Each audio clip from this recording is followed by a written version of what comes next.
Well, good morning, everyone, and welcome to the Fiber Broadband Association's Fiber for Breakfast. We're now in our 39th episode of 2023. But before we kick off, I'd like to thank Wesco, the platinum sponsor of Fiber for Breakfast.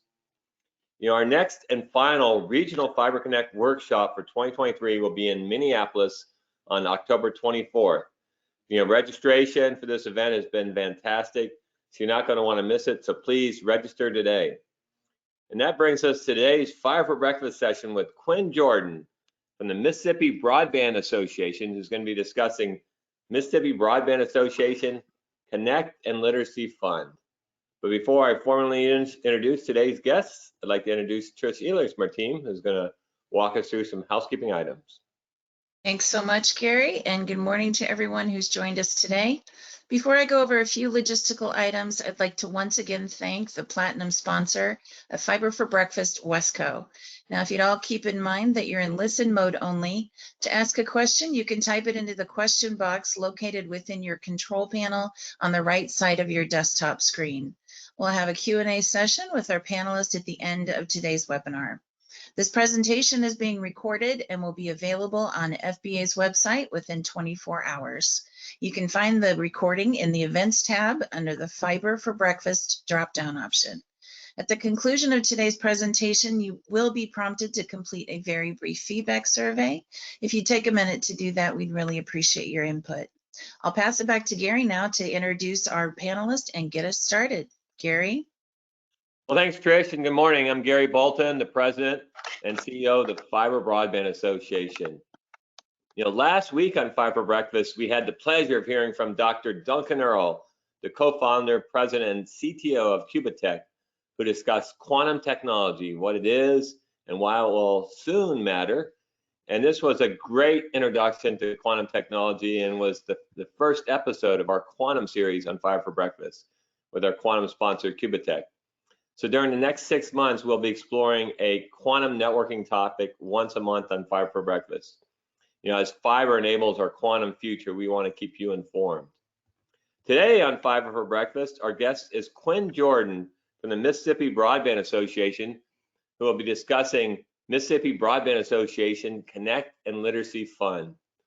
Quinn Jordan is the Executive Director of the Mississippi Broadband Association, MSBA. Quinn is an accomplished executive with a passion for bridging the digital divide and creating opportunities for all Mississippians. Quinn graduated from Mississippi State College, Go State, with a degree in marketing and management and embarked on a successful career in various industries.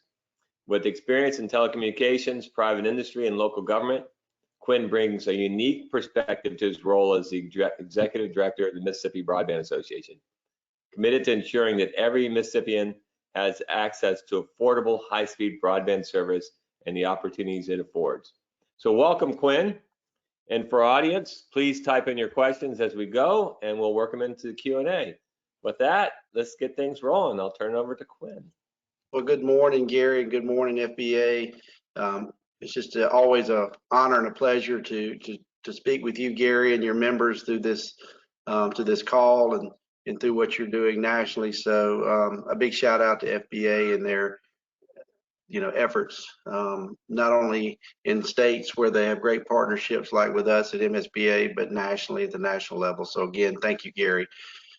I am Quinn Jordan, Executive Director for the Mississippi Broadband Association, and one of our brainchilds here lately has been how do we affect connect and literacy in Mississippi. One of the things that really struck us from the very beginning is that we can build these networks and we can have them, there for people to pass their homes. But if we don't get them, connected to the network and they don't have the literacy or the capability to do so, what have we really done? We've built a super highway with no on and off ramps. And that's not what we want to do in Mississippi. So as we go to the next slide, I want to really dive into this connect and literacy and what it means and what Mississippi is all about. So Mississippi, the hospitality state, I think that's one of the things that we're known for, and our people are probably our best natural resource, Gary. I mean, we have a people that's resilient, that have been through a lot of ups and downs historically, socioeconomically. And so, but I do want to get started with the high, with the good side. And so Mississippi has one of the lowest cost of living in the nation, and we're number 16 on natural environment. And so we're attractive for these executives and businesses to look at, to bring their workforce to Mississippi, because we do have that cost of living and that natural environment that is just attractive to these individuals that maybe want to move out and be part of that new population shift that we're going to see with fiber and fiber broadband expansion. Moving on to the next topic there, 18.7% of Mississippians live in poverty. That's a problem. We all know that's a problem. We want to address that problem.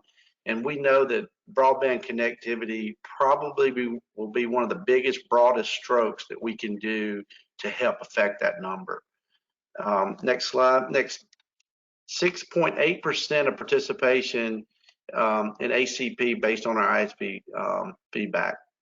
We're seeing that a large number of our ISPs are either not possibly participating in ACP, or if they do, they're just not getting very much luck on the ACP take rates in their communities. I think it goes back to trust, Gary. Gary, in our communities, when an ISP comes out or when something comes out over the internet and it says free or reduced, it kind of runs people off instead of runs them to there, And so looking at ACP in the state of Mississippi as we move forward is going to be a true measuring stick on how we grow and reduce that poverty level.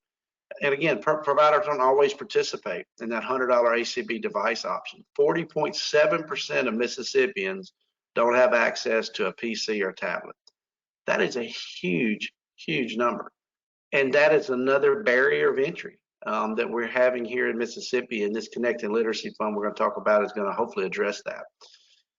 Moving on to the next one, we have a layering of challenges also in Mississippi.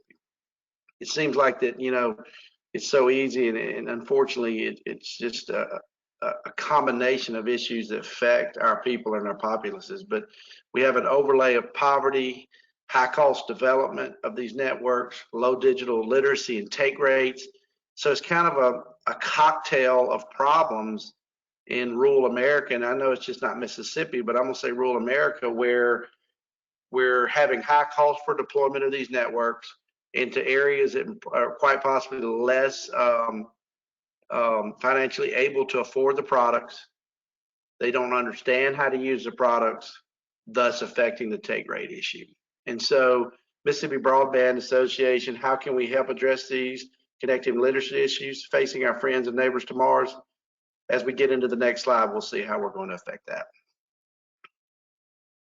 So, Gary, one of the things that this Connected Literacy Fund does is it's a three-prong approach. And so if you ever been to a Baptist church, we have to have 3 points, right? So we're going to do a three-prong approach here on this Connected Literacy Fund that we have. But number one is affordability. Our networks have to be affordable. And so on my website, I've got a quote that says, we've got to strike a balance between affordability and profitability. And how we strike that balance is going to affect our take rates. Also, ISP low-cost options, encouraging our ISPs to really look at the ACP and the ACP expansion numbers and offering products that come close to that number, because these rural areas are living on fixed incomes, and it's just not attractive if they've got to put another $30, $40 on top of this ACP. But on the other hand, I think we need to talk budgeting to these individuals and say, okay, here's why internet access, broadband access is so important to you as an individual, as a family, from a telehealth perspective, from an educational standpoint. And you need to look at your finances and budget some money in for broadband. Because if you think you're behind now, you just don't, you're going to be exponentially behind in the future for that. And then moving over to from affordability over to literacy is kind of a natural movement. So now they can afford it. Do they know how to use it? And so forging those quality partnerships with FBA with Education Superhighway, with Deb Sosa from Tennessee, is to looking at how can we bring in and scale training across the nation here in Mississippi so that people can afford to can understand and be literate for broadband services. And then quality material.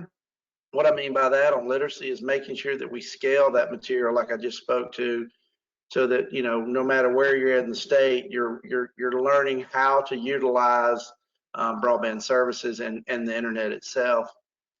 And then moving into device, you know, distribution. The third point of this is, so yeah, they can afford it now, they know how to use it, but do they have a car to get on the interstate, Gary? You know, can they get on that information superhighway?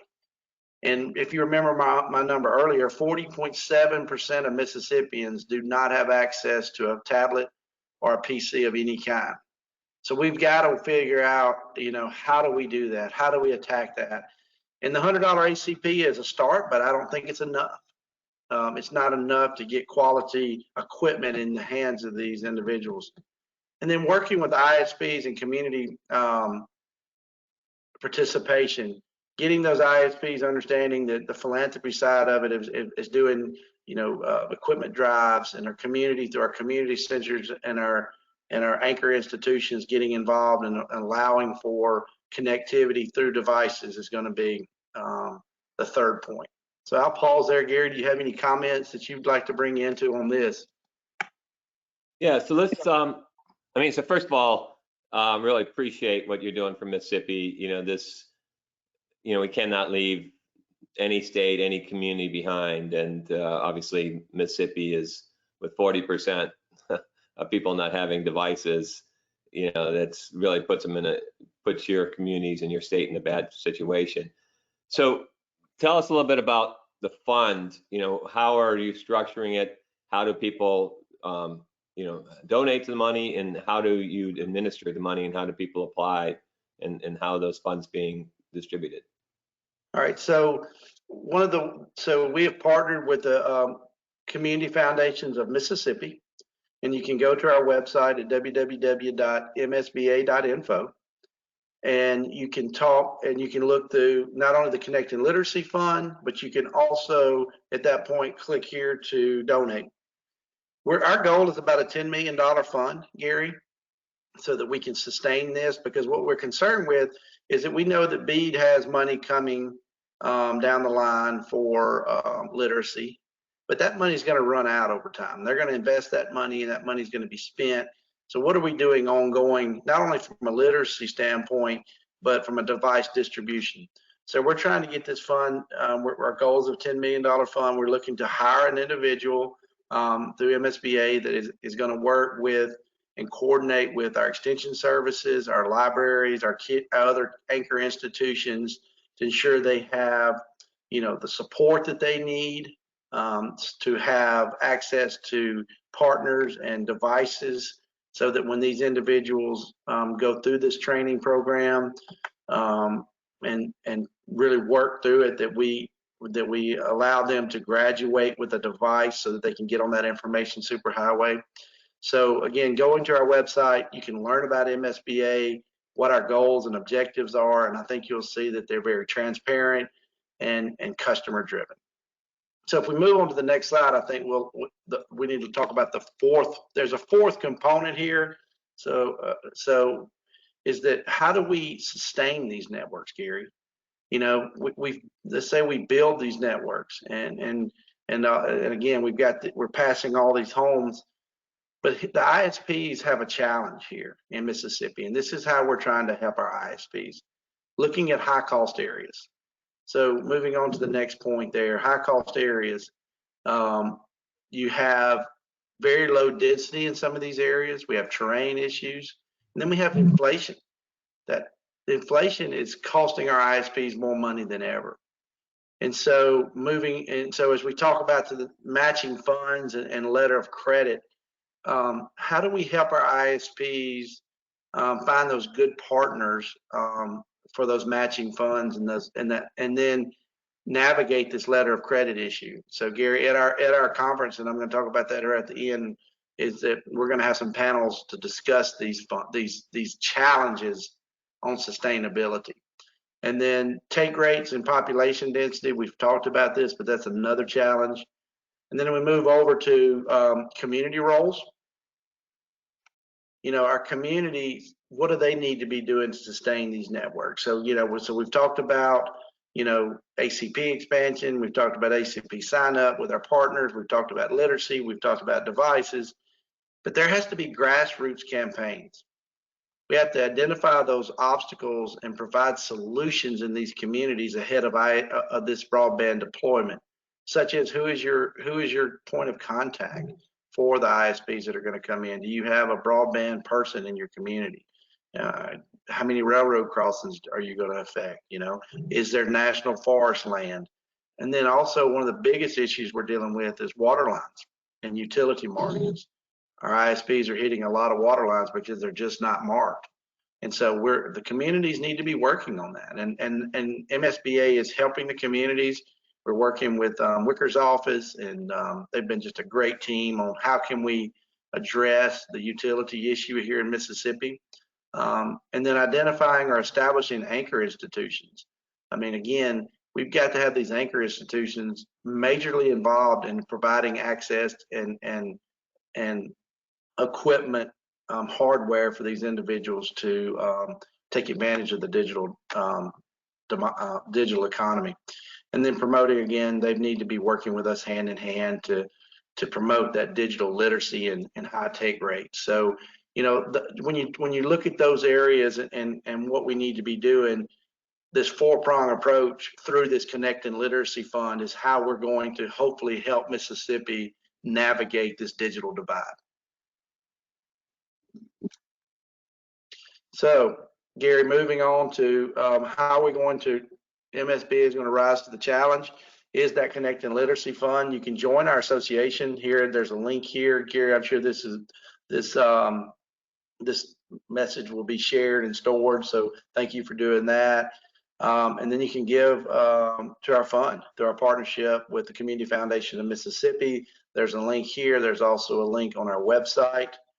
And then moving on to the next point there is that we have spring and fall conferences here in Mississippi. Gary was our keynote back in May, and we had a tremendous turnout. But we're having our fall showcase coming up, and it's more geared towards vendors and ISP workshop, October 5th and 6th. It'll be at our two museums, which sounds confusing, but downtown we have the Mississippi History Museum and the Civil Rights Museum under one roof. And so therefore we call it the two museums. And so we're going to have that there. You can sign up for that conference and learn about all these topics that are affecting Mississippi and how we're navigating those waters. So Gary, a lot going on. Yeah, so Quinn, so tell me how this all works. So can you talk a little bit about the relationship that your organization has with Sally Doty and Beam, you know, the state broadband office there, and how that all works together? Yes, and so we are a standalone 501c6. We have no connection with the state broadband office. We're an advocacy committee, an advocacy association.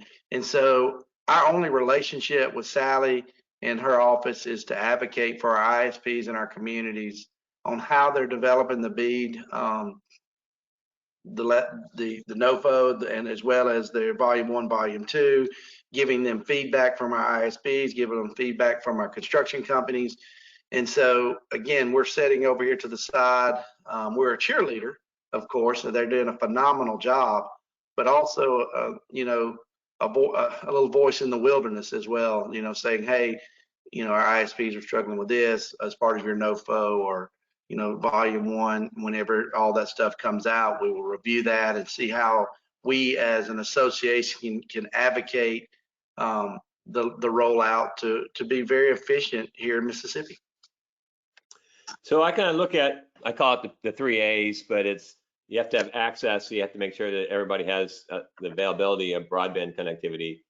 has to be affordable. So once you have access, you got to be able to, make sure that the price is right. And then you have to have adoption. And so, it seems to me that you and Sally have to work hand in hand, because if she's going to be able to get this connectivity out here, we need to be able to then make sure that the ACP adoption is going to be not at single digits, but up as high as possible, right? That's Mississippi doesn't want to leave money on the table to make sure that we can get internet for as close to free as possible.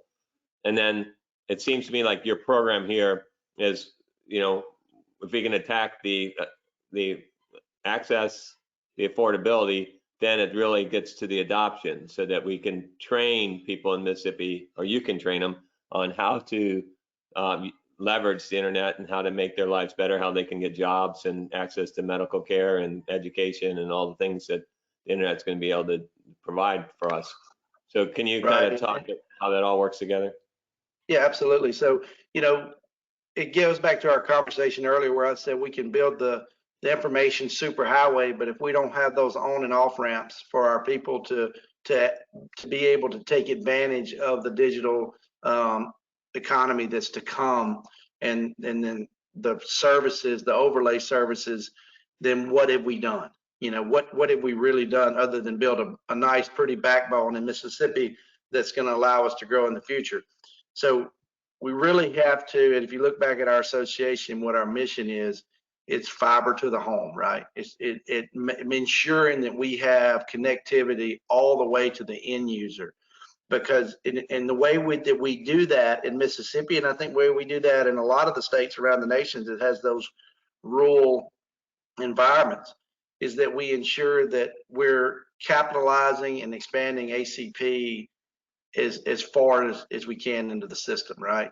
And so ACP and BEAD, if they don't go hand in hand, I'm not sure what else would, right? Because we're trying, the goal of BEAD and the goal of NTIA is to connect the unserved areas, first, and ensure that we're reaching rural America. There's points for that, for those areas that are socially, economically deprived. And so, again, if we as an association and our members don't make access affordable, and then teach them how to utilize it, and then give them the vehicle in which to get on the infrastructure, then I think we're going to miss the mark. So your fund is the first I've heard of it from a state. Are there any other states that are putting up similar funds?